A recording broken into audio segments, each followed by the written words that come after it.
ઓમ શાંતિ, જય શ્રી કૃષ્ણ. કેમ છે બધાને? મજા જ હશે. ખૂબ દિલની ઈચ્છા આશા છે કે બધા જ મજામાં હશો. જો અમૃતવેળાનો સમય છે. અમૃતવેળા એ સરસ મજાની પરોઢિયું, પહેલું પરોઢિયું કહેવાય. ઉઠી ગયા છીએ અત્યારે, લગભગ અત્યારે 3:30 પોણા 4 વાગ્યા છે. પોણા 4 વાગે હું અહીંયા બેઠી હઈશ. 3:30 હું ઉઠી, મેં હાથ પગ મોઢું ધોયા ગરમ પાણીએ અને સહેજ મસ્તું ગરમ પાણી પણ પી લીધું. અને એક મોટી લોટીની અંદર મેં પાણી રાખી અને બાબાની સામે ચાર્જ કરવા મૂકી દીધું. એને તો જ્યાં સુધી અમૃતવેળા થશે ને ત્યાં સુધીમાં આ પાણી પણ ચાર્જ થઈ જશે. જો આ પાણી એટલું પવિત્ર થઈ જશે ને કે જે કોઈ પીશે ને આ પાણી, તો એની કોઈ પણ બીમારી હોય કે કાંઈ પણ તકલીફ હોય, મનની બીમારી હોય, તનની બીમારી હોય કે ધનની બીમારી હોય, કોઈ પણ બીમારી હોય, બધી જ બીમારીઓમાંથી એ છુટકારો મેળવી શકે છે. પરંતુ આ ચાર્જ કરેલું પાણી હોવું જોઈએ. આપણી અંદર એટલી શક્તિ હોવી જોઈએ કે આપણે બાબાને યોગ કરી શકીએ. એક મન સ્થિર રાખીને એક જગ્યા ઉપર બેસી અને બાબાની સાથે યોગ લગાવવાનો હોય. યોગ એટલે શું? યોગ એટલે એક જોડાણ, વાતચીત, એને ચીટ. જેવી રીતે આપણે આપણા બાળકોની સાથે વાત કરીએ છીએ, એવી રીતે આપણે પરમપિતા પરમાત્મા શિવ શક્તિની સાથે આપણે વાતો કરવાની છે. એને ભગવાનની સાથે વાતો કરીએ અત્યારે સવારના પોરમાં. એને જો ભગવાનની સાથે અત્યારે વાતો કરીએ ને તો ભગવાન સાંભળશે. શા માટે? કારણ કે અત્યારે એવો સમય હોય ને, અમૃતવેળાનો એવો સમય હોય કે ત્યારે બધા જ સૂતા હોય, એને કોઈ જાગતું ન હોય, એને કોઈ આસુરી શક્તિ કોઈ જાગતી ન હોય. આવા સમયે કોણ ઉઠે? એને જે દાખલા તરીકે કોઈ સંન્યાસી હોય, સાધુ સંન્યાસી હોય, મહાત્મા હોય, એ લોકો જ આવા સમયે પરોઢિયે ઉઠી શકે ને, બાકી કોઈ ઉઠી ન શકે. ને તો એ બ્રહ્મ મુહૂર્ત કહેવાય. સવારના પોરમાં ઉઠવું અને ભગવાનની સાથે આપણો તાર લગાવવો. કારણ કે જો વાતાવરણ એકદમ શુદ્ધ હોય તો એ શુદ્ધ વાતાવરણની અંદર આપણે ભગવાનની સાથે તાર જોડીએ ને તો તરત જ પકડાઈ જશે. આપણા મનની અંદર જે કંઈ સંકલ્પો હશે ને, બધા જ સંકલ્પો જો શુદ્ધ સંકલ્પ હશે ને તો એ સાચા પડી જશે. જો અમૃતવેળા કરી અને જો અત્યારે લગભગ 4:45 થવા આવ્યા છે, તો બસ મેં અમૃતવેળા પૂરું કરી લીધું છે. અને અમૃતવેળા કરી અને 2 હાથને જોશથી ઘસવાના, એકબીજાની સાથે ખૂબ રગડવાના. અને પછી જ્યાં આગળ આપણને તકલીફ હોય, દાખલા તરીકે માથામાં તકલીફ હોય, આપણું મન ઉદાસ હોય કે કાંઈક ભૂલવાની આદત હોય કે કાંઈ પણ હોય, તો માથા ઉપર એને થોડીક વાર રાખવાના. પગના ગોઠણ દુખતા હોય તો ત્યાં આગળ રાખવાના. એને જ્યાં આગળ પેટની તકલીફ હોય તો ત્યાં આગળ ઘસીને, 2 હાથ ઘસીને ત્યાં આગળ હાથ રાખવાના. પીઠની તકલીફ હોય તો પીઠ ઉપર રાખવાના. એને કોઈને ગોઠણના દુખાવા હોય તો ત્યાં આગળ રાખવાના. આવી રીતે અમૃતવેળાની ખૂબ અસર થાય છે. તો જે આ ચાર્જ કરેલું પાણી છે ને, એ ચાર્જ કરેલા પાણીને હું માટલાની અંદર નાખી દઈશ. એટલે એનો મતલબ શું થશે કે આ પાણી સાર્વજનિક થઈ ગયું ને આ પાણી બધા જ પી શકે. એવું નથી કે હું જ ખાલી પી શકું, મેં જ ખાલી અમૃતવેળા કર્યા એટલે હું જ પી શકું, એવું નથી. આ પાણી બધા જ પી શકશે અને એ પાણી પી અને બધા જ પવિત્રતાની શક્તિનો અનુભવ કરી શકશે, બાબાની શક્તિનો અનુભવ કરી શકશે. તો ચાલો, મેં સરસ મજાના અમૃતવેળા કરી લીધા છે. હવે બસ હું મારું નિત્ય નિયમ પ્રમાણે હવે નાવા ધોવાનું ને એવું બધું કામ કરીશ અને પછી સેન્ટરે જવાની તૈયારી કરી લઈશ. જ્યારે અમૃતવેળા કરવા ગઈ ને ત્યારે તો જાણે સમય થઈ ગયો તો એકદમ પાવરફુલ. 3:30 વાગી ગયા હતા ને, એટલે ઝડપથી ઊભા થઈ ગયા હોય, ફટાફટ હાથ મોઢું ધોઈ પાણી પી અને તરત જ બેસી ગયા હોય ખુરશી ઉપર. કારણ કે નહીં તો સમય જતો રહે. સમય જતાં તો બિલકુલ વાર નથી લાગતી. 3:30 તમે ઉઠો ને એટલે તમને એમ થાય કે 5 મિનિટ, પણ 5 મિનિટના ક્યારે અડધી કલાક થઈ જાય ને એનો કોઈ ખબર જ ન પડે. એટલા માટે થઈને હું ગોદડા કંઈ સંકેલું જ નહીં, મારી પથારી ઉપાડું જ નહીં. સૌથી પહેલાં હું ફ્રેશ થઈ અને સૌથી પહેલાં હું બાબાના કમરામાં જઈ અને અમૃતવેળા જ કરવાનું શરૂ કરી દઉં. નહીં તો સમય જતો રહે, ખબર જ પડે નહીં. જો આ બધું જ કામ છે, ગોદડા સંકેલવાનું, પથારી સમી કરવાની, બધું જ હું પછી કરું, અમૃતવેળા પછી પણ ઘણો બધો ટાઈમ રહી જાય છે. એટલા માટે થઈને તો હું ચાલો હવે બધા ગોદડા ને એવું બધું હતું એ બધું સરસ મજાનું મારી જગ્યાએ પોતાની મૂકી દઉં છું અને બેડને પણ સરસ મજાનો ઝાપટ ઝૂપટ કરી અને મારો રૂમ એકદમ ક્લીન કરી નાખું. અને જો અત્યારે હું મારું પોતાનું કામ જાતે કરી લઉં ને તો દિશા અહીંયા કચરા પોતા કરવા કે એવું બધું કરવા આવે ને તો મારી વસ્તુ એમને નડે નહીં. બને એટલી કોશિશ કરું કે હું મારું જ કામ બધું જાતે કરું અને મારી બધી જ વસ્તુ હું મારી જગ્યાએ રાખું એમ. તો શું થાય, આપણે કોઈને નડીએ નહીં એમ, કોશિશ કરીએ કે નડીએ નહીં. પછી હા, થોડું ઘણું કાંઈક રહી જાય તો દિશા કે સાક્ષી કોઈ પણ હોય એ મારી વસ્તુ બધી વ્યવસ્થિત જ તે અને ઠેકાણે મૂકી દે. પણ આપણે કોશિશ કરીએ કે આપણાથી થાય એટલું બધું જ આપણે આપણું કામ હાથે જ કરતા શીખી જઈએ, માના કરતા રહીએ એમ.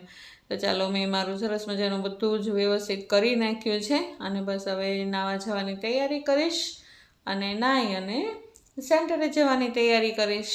અને અત્યારના પોરમાં તો એટલી સ્ફૂર્તિ હોય ને, જાણે ક્યારેક ક્યારેક એવું થાય કે ઉઠવું જ નથી. પણ જો પથારી આપણે છોડી દઈએ ને તો છૂટે, બાકી પથારી આપણને પકડી જ રાખવાની છે.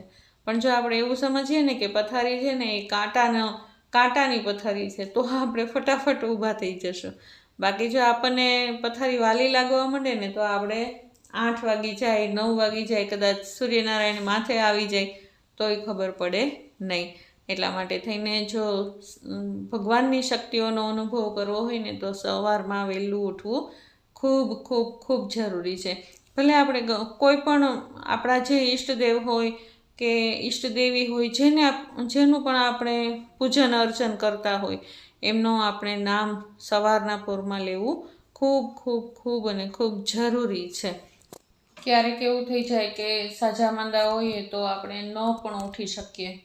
હા, તો એનું મનમાં આપણને ગિલ્ટી ફીલ થાય. એવું હમણાં મારે પણ ઘણા સમયથી એવું થતું હતું કે રેગ્યુલર જે પહેલાં હતા એવા રેગ્યુલર નહોતા રહી શકતા.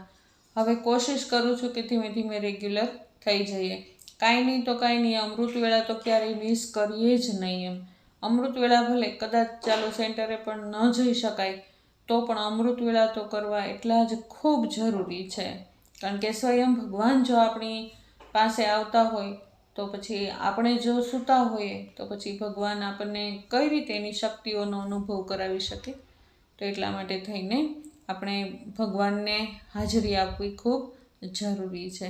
તો ચાલો, હવે હું સેન્ટર તરફ જાઉં છું. જુઓ, બહારનો નજારો તો જુઓ તમે, કેટલો સરસ છે. એકદમ ખુશનુમા વાતાવરણ છે. ચકલું પણ ફરકતું નથી અત્યારે. જુઓ, છે ને એકદમ શાંતિ, એકદમ શાંતિ. અને એક પાન પણ હલતું નથી, પાનનો પણ અવાજ આવતો નથી. તમરા બોલે છે એકદમ. ચાલો, મુરલી ક્લાસ તો પૂરો થઈ ગયો અને હવે હું બાબાની દ્રષ્ટિ લેવા બાબાના કમરામાં આવી છું. બાબાની દ્રષ્ટિ લઈ અને હવે જાઉં છું. ચાલો, પહોંચી ગયા ઘરે. ચાલો, ઓમ શાંતિ, જય શ્રી કૃષ્ણ. જો મુરલી સાંભળીને આવી ગયા. બહુ જ ઠંડી છે, એટલી બધી ઠંડી છે ને કે વાત પૂછો. બહુ જ ખતરનાક ઠંડી છે. જો સૂર્યનારાયણ ઉગી ગયા, દેખાય છે.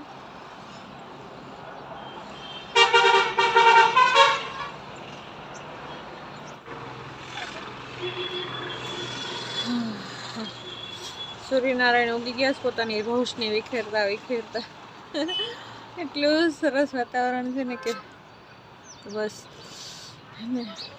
જો બાબાની ધજા પણ જો એકદમ શાંત છે અત્યારે, અને પવન જરીકે પણ નથી, પણ વાતાવરણ એકદમ ઠંડુ થઈ ગયું છે. હજી આજ તો ઝાલર શરૂ નથી થઈ ને, આજે હજી આરતી શરૂ નથી થઈ. એ પહેલાં જ આપણે પહોંચી ગયા છીએ ઘરે. મસ્ત વ્યૂ દેખાય છે એકદમ. ચાલો, મુરલી સાંભળીને આવી ગયા. આજે પણ બાબા એમ જ કીધું છે કે અમૃતવેળા પાવરફુલ હોવું જોઈએ. જો અમૃતવેળા પાવરફુલ હશે ને તો ભગવાનની શક્તિઓ આપણી ઉપર પડતી રહેશે, ભગવાનની દ્રષ્ટિ આપણા ઉપર પડતી રહેશે. કારણ કે ભગવાન આવ્યા છે વરસાદ વરસાવવા માટે થઈને, એના શક્તિઓનો વરસાદ વરસાવવા માટે થઈને આવ્યા છે. પણ જો આપણે સૂતા રહીએ તો એ લાભ આપણે ખોઈ દઈએ. તો ચાલો આપણે દિવસની નવી શરૂઆત કરી દઈએ નવા વ્લોગની અંદર. જુઓ પંખીડા કેટલા બધા છે, દેખાય છે? પંખીડાઓનો ચહેલ પહેલ, ક્યાંક ઢોળ વાગે છે, ક્યાંક કીર્તન વાગે છે, ક્યાંક ભજન વાગે છે, ક્યાંક સત્સંગ થાય છે, હે નહીં? પોતપોતાની રીતે બધા જ ભગવાનને અત્યારના પોરમાં યાદ કરે છે. તો આપણે પણ ભગવાનને યાદ કરીને આવીએ. અને અમૃતવેળા પણ એકદમ સરસ મજાનું પાવરફુલ થઈ ગયું. અને જો પંખીડા જો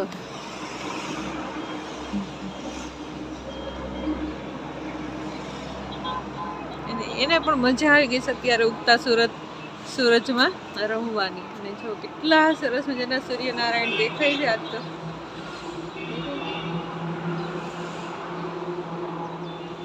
મજાની પરોઢ તો થઈ ગઈ છે. ચલો આગળ શું કરીએ છીએ હું તમને આગળ બતાવતી જઈશ. ચલો ઓમ શાંતિ, જય શ્રી કૃષ્ણ. ચાલો હવે નીચે જઈએ.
ચાલો હવે જઈએ કિચનમાં.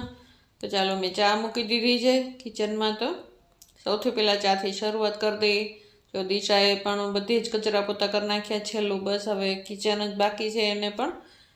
અને મેં નાસ્તાની શરૂઆત કરી દીધી છે. નાસ્તામાં તો આજે છોકરાઓને મોઢામાં દુખે છે, ગળામાં દુખે છે, એટલે ભાખરી કાંઈ કરવી નથી. આછા કોથમીરવાળા ખાલી થેપલા બનાવી નાખીશ ઓછા તેલની અંદર. એ રીતે થેપલા બનાવી નાખું ને કૂણા તો એ લોકો ખાઈ શકે વ્યવસ્થિત રીતે. તો ચાલો મેં સરસ મજાની ચા મારા માટે અલગ કાઢી લીધી છે. અને જો થેપલા બનાવવાની શરૂઆત કરી દીધી છે.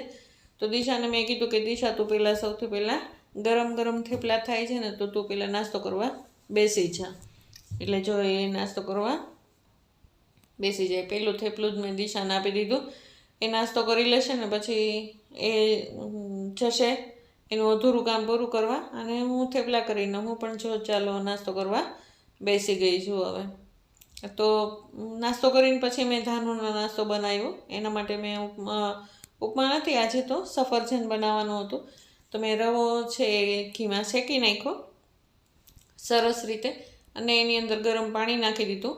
અને પછી અડધું સફરજનને મેં છીણી અને એની અંદર નાખી દીધું. અને ખૂબ સરસ મજાનું ઉકાળી એકદમ ખૂબ સરસ એકદમ મેશ થઈ જાય. અને ત્યાર પછી મેં એની અંદર સાકર નાખી દીધી. તો જો ધાનુબેનનો તો નાસ્તો એકદમ સરસ કમ્પ્લીટ થઈ ગયો છે. તો આજે મારે કાંઈ બહાર વાસણ ઉટકવા નથી, કારણ કે બહાર એટલી બધી ઠંડી છે ને. તો મને એમ થયું કે લાવને અહીંયા આમાં સેટે પ્લેટફોર્મ તો સાફ કરવાનું જ હોય. તો ચાલો લાવ હું અહીંયા જ તે ઊભા ઉટકી નાખું. ગોળા બેડા તે બધું કરવાનું હોય તો એ બધું જ થઈ જાય. વાસણ અહીં મંજાઈ જાય ને બે વાત થઈ જાય. તો ચાલો હું અહીંયા આગળ વાસણ ઉટકી લઉં. હજી વાસણ માંજીને ફ્રી થઈને ત્યાં ધાનુબેન મારા હાથમાં આવી ગયા.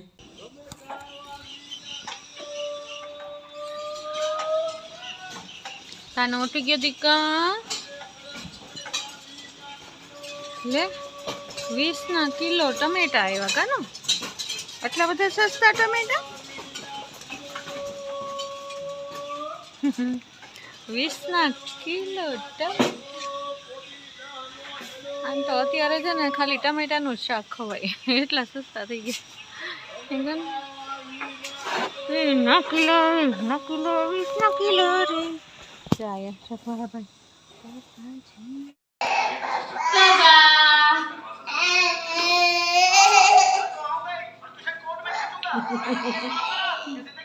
નદી કાંકો ના ભરતો નિખિલ જો ઓય બેન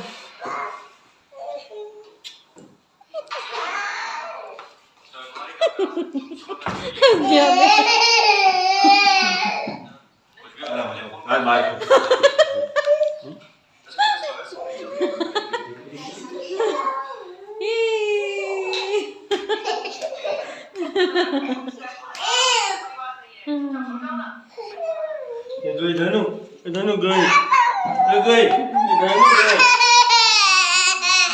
હાલ નાટક્યો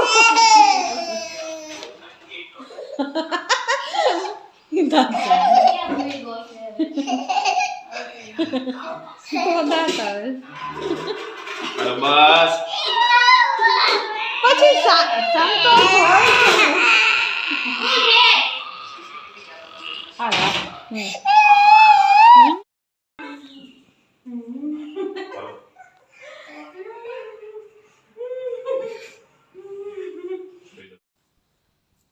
ચાલો ધાનુબેન સાથે તો ખૂબ રમી લીધું હવે ચાલો રસોઈ બનાવી લઈએ રસોઈમાં તો આજે બીજું કાંઈ છે નહીં ખાલી ને ખાલી દાળ ભાત જ છે કારણ કે કિશનને આજે એના સસરાને ઘર જમવાનું છે અને હું નિખિલ અને દિશા 3 જ છે તો દિશા અને નિખિલને બેયને ગળામાં ખૂબ જ બળે છે તો એ રોટલી કે તીખું કંઈ ખાઈ શકે શાક કંઈ ખાઈ શકે એમ છે નહીં એટલા માટે થઈને ધાનુ નહીં દાળ ભાત જોઈએ નિખિલ નહીં તે અને દિશા નહીં તે તો પછી આજે ખાલી ને ખાલી દાળ ભાત જ બનાવવાના છે જો મેં સરસ મજાની સાદી એવી દાળ બનાવી નાખી ભાત એકદમ બેઠા બનાવી નાખ્યા અને ચાલો હવે બાબાને ભોગ પણ ધરાવી દઈએ ખૂબ દિલથી પ્રેમથી બાબાને આજે એકદમ સાદું ને ખાલી દાળ અને ભાત આજે સાદું ભોજન જમવાનું તો ચાલો બાબાને ભોગ ધરાવી દઈએ